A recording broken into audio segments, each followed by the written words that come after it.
Saudações, brothers e sisters do canal Escândalos Gospels e Despertar de Consciência. São dois canais em um só. Aqui quem fala com vocês mais uma vez é Emissário Cristiano. Chegamos à parte 11 da nossa série da Congregação Cristã no Brasil, onde vamos abordar um tema, né?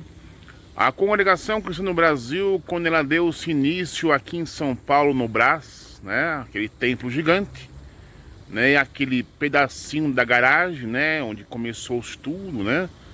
E a Congregação Cristã nos dias de hoje, houve uma apostasia.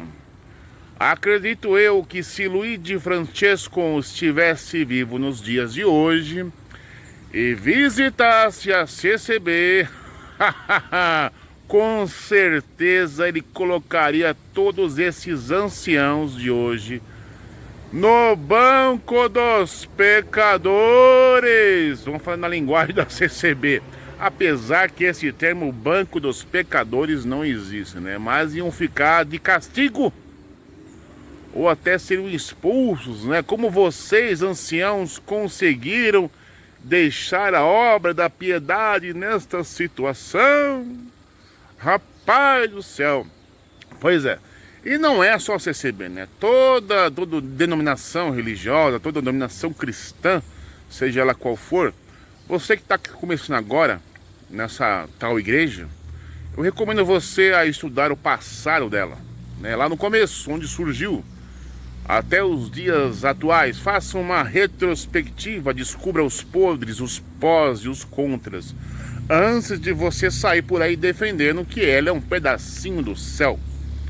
Da mesma forma, por exemplo, da Igreja Pentecostal Deus e Amor, onde você pega a chamada autobiografia do chamado missionário Davi Miranda. Lá ele conta que ele foi congregado mariano, né, por algum tempo. De repente, resumidamente, ele olhou para o céu e Jesus mostrou para ele um arco-íris, né? E dali começou a fundar o seu próprio ministério. Mentira! Ele pertenceu à CCB, lá do Tremembé, aqui em São Paulo. Quando eu fui da CCB, uma senhora de idade chegou assim: Cristiano, Davi Miranda, Eleni Miranda, a filha Débora e Leia desse tamanhico estavam sentados nesse banco.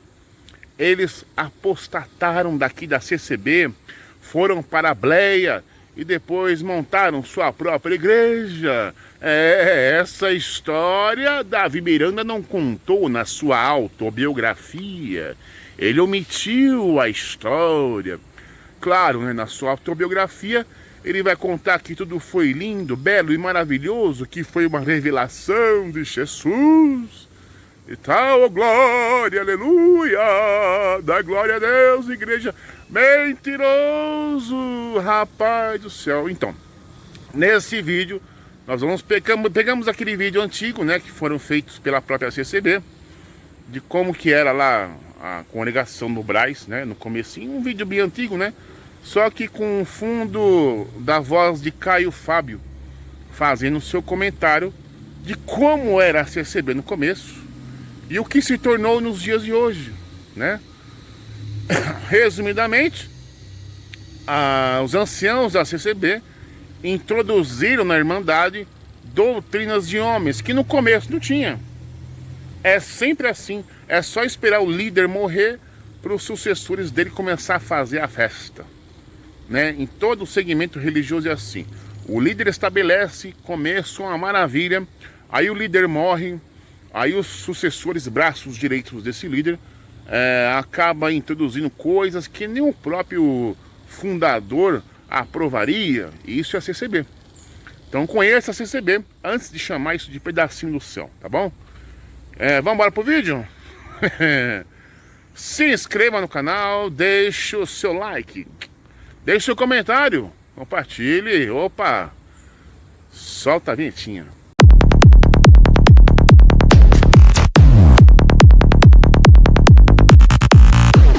O que você está ouvindo aí, filho? Acho que você não vai gostar. E por que não? Eu gosto da música da nova geração. Se fores tentar Eita, mãe do céu! Porque a congregação cristã, há 80 anos atrás, era um lugar dos mais revolucionários que já se tinha tido notícia no Evangelho no Brasil. Começou bem, cara. Começou muito bem. Eu me lembro que o reverendo Antônio Elias, que viveu até os 96 e faleceu já tem 11 anos agora, me dizia que a coisa mais bonita que ele tinha visto quando ele se converteu tinha sido o movimento da CCB no início. Olha só. Livros foram escritos. Meu amigo Keio Assa escreveu um livro sobre a congregação cristã. Aquele início foi bonito. Então você veja como até o que começa bem, logo vai se engessando, vai se enchendo de dogmas, de doutrinas. Não tem usos e costumes escritos, mas tem usos e costumes orais, poderosos, que são mantidos pelas disciplinas que os anciãos vão praticando. O dogma lá era não ter dogma. Isso virou uma coisa tão poderosa que, devagar, por exemplo, se não tivesse quem pregasse no início, se ninguém tivesse uma palavra mesmo sincera de Deus para trazer, eles faziam o seguinte: eles liam a Bíblia no texto que tinham que ler naquele dia, oravam e todo mundo ia embora. Ninguém recebia nada para ser ancião, para cuidar das pessoas, para visitar. Era um movimento voluntário. Nossa! E sem compromisso com essa coisa de manter o ritual. Tem uma palavra, traz. Não tem uma palavra, abençoa todo mundo e vamos para casa. E esse grupo cresceu mais do que praticamente a maioria. Até hoje ele é grande. É um dos maiores. Maior do que a congregação cristã do Brasil, provavelmente só a soma das Assembleias de Deus. A soma das Assembleias de Deus. Tá. E a Universal, na prática, é menor do que a congregação cristã. Pelo menos era. Pelo até algum tempo atrás. Número de membros. Frequência, e lá não tem tanta rotatividade, são membros mesmo. A Universal é uma rodoviária. É uma pastelaria. Então, aí, com o passar dos anos, foi se estragando e virou essa seita doente, infelizmente. O que é CCB? Que é Congregação Cristã do Brasil. Isso. Também está cheia de gente boa. Eu conheço muita gente santa dentro da Congregação Cristã do Brasil. Aí tem uma pergunta exatamente E conheço, mas a liderança, há muito tempo atrás, era uma liderança maravilhosa, uns 50, 60, 80 anos atrás. Devagar foi se corrompendo a liderança. Mas o povo é bom, só é mal orientado. Mas tem muita sede, tem muita gente com muita sede de Deus lá dentro. Mas se ficar debaixo daquela liderança, mano, ninguém aguenta. É muita opressão. São as cadeias de comando. As cadeias de comando, eu vou mostrar daqui a pouco aqui um documentário sobre seitas e cadeias de comando. Certo.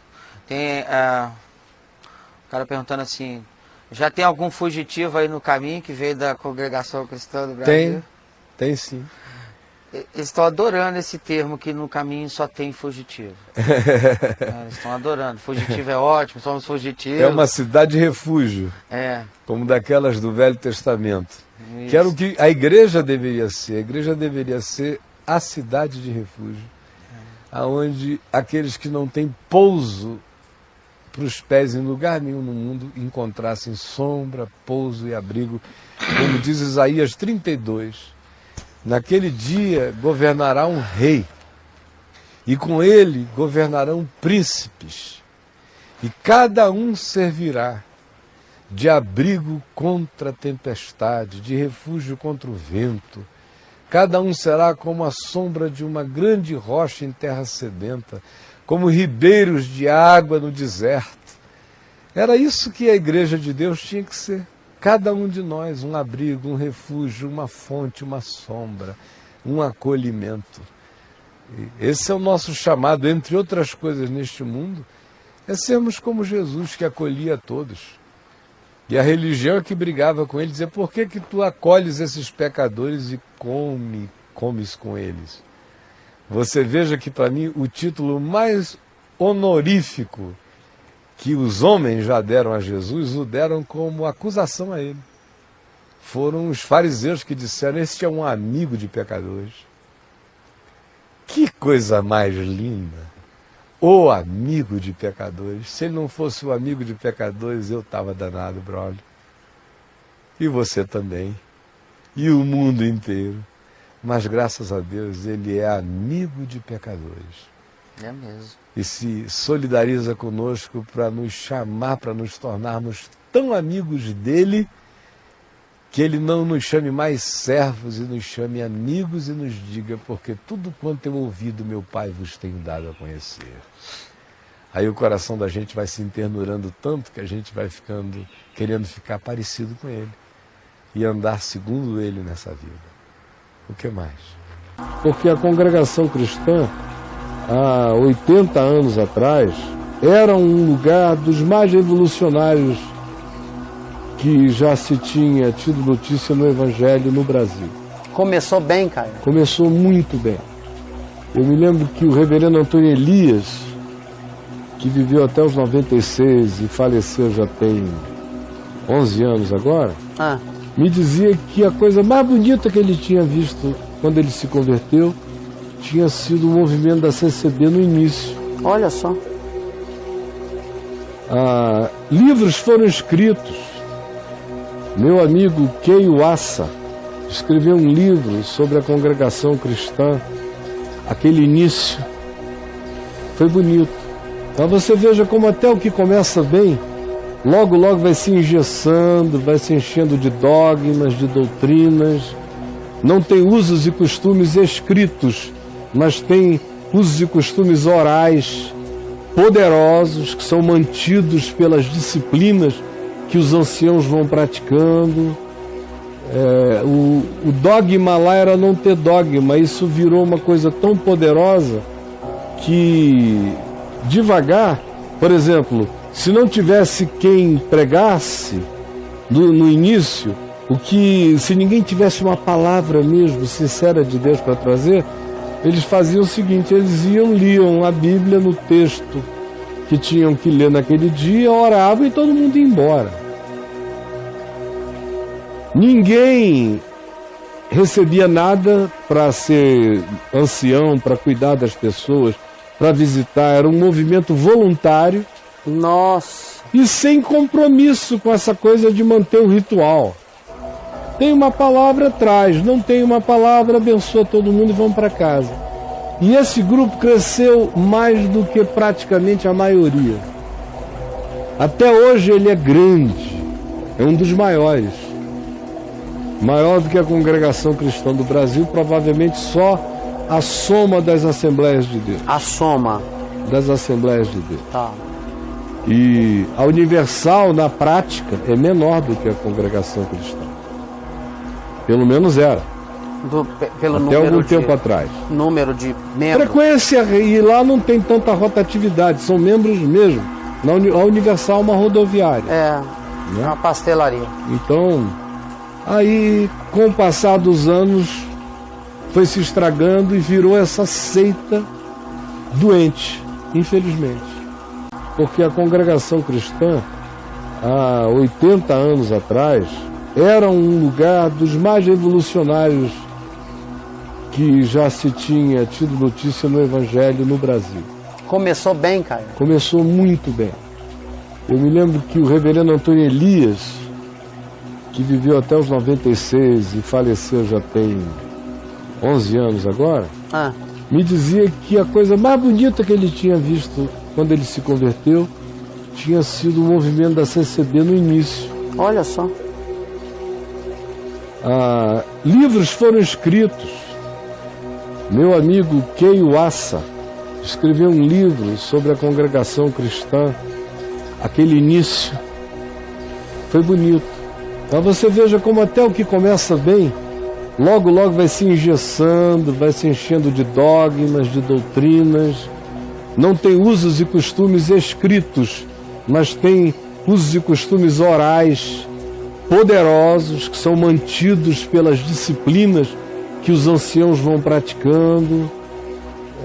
O dogma lá era não ter dogma. Isso virou uma coisa tão poderosa que devagar, por exemplo, se não tivesse quem pregasse no início, se ninguém tivesse uma palavra mesmo sincera de Deus para trazer, eles faziam o seguinte: eles liam a Bíblia no texto que tinham que ler naquele dia, oravam e todo mundo ia embora. Ninguém recebia nada para ser ancião, para cuidar das pessoas, para visitar. Era um movimento voluntário. Nossa. E sem compromisso com essa coisa de manter o ritual. Tem uma palavra, traz. Não tem uma palavra, abençoa todo mundo e vamos para casa. E esse grupo cresceu.